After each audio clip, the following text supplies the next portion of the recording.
பிரியமானவர்களே, இந்த காலை வேளையில உங்களை சந்திக்கிறதில் நான் மிகுந்த மகிழ்ச்சி அடைகிறேன். இந்த நாளிலே கர்த்தர் நமக்கு கொடுக்கிற வார்த்தை Proverbs chapter 3 verse 6, நீதிமொழிகள் 3வது அதிகாரம் 6வது வசனம்.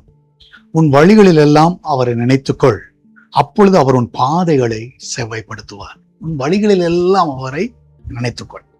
இன்னைக்கு உங்க வழிகளில் எல்லாம் அவரை நினைச்சு கொள்ளுங்கன்னா, நீங்க ஒவ்வொரு நாளும் நீங்க போகும் பொழுது நான் விசுவாசிக்கிறேன், ஒரு காரியத்தை மறந்துடாதீங்க, கர்த்தருடைய வசனத்தை தியானிக்க மறந்துடாதீங்க. ஸோ டெய்லி காலையில் எழும்பின உடனே அட்லீஸ்ட் ஒரு தியானம்னாச்சும் வைங்க. பைபிளை படித்து தியானம் பண்ணுங்க. உங்க வழிகளெல்லாம் அவரை நினைச்சுக்கோங்க. நிச்சயம் அந்த நாள் ஒரு இனிமையான நாளாக இருக்கும். நம்ம எல்லாரும் ஜெபிக்கலாமா? ஆண்டவரே, எங்க வழிகளெல்லாம் உங்க நினைக்கிறதுக்கு இந்த வேத வசனத்தை ஒவ்வொரு நாளும் நாங்கள் தியானிக்க எங்களுக்கு உதவி செய்யுங்கப்பா. எங்க வாழ்க்கை ஒரு இனிமையான நாளாய், ஒரு டென்ஷன் இல்லாத நாளாய், சண்டை இல்லாத நாளாய், ஆண்டவரே பலவீனம் இல்லாத நாளாய் நாங்கள் தொடங்கணும் ஆண்டவரே. அதனால இந்த நாளிலே ஆண்டவரை எங்க வேத வசனங்களுக்கு நாங்கள் முக்கியத்துவம் கொடுக்க உதவி செய்யுங்க. அதை ஒவ்வொரு நாளும் நாங்கள் நினைத்து நடக்க எங்களுக்கு உதவி செய்யுங்கப்பா.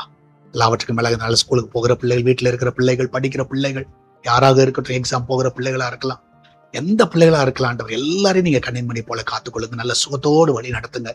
இந்த நாளிலே ஆண்டவரே, பிறந்தநாள் மற்றும் திருநாளை காணுகிற பிள்ளைகளை ஆசீர்வதிங்க. வருஷத்தை நன்மையாய் முடிசூட்டுங்க.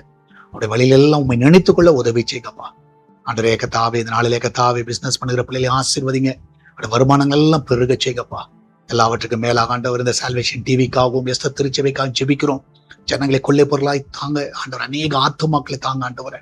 தேவையெல்லாம் நீங்க சந்திங்க, ஒரு குறைவில்லாமல் நடத்துங்க, மகிமையான காரியங்களை செய்யுங்க. இயேசுவின் நாமத்தில் ஜெபிக்கிறேன். ஆமென், ஆமென். கர்த்தர் உங்க கூட இருக்கிற, தைரியமா இருங்க, எதை கலங்காதீங்க.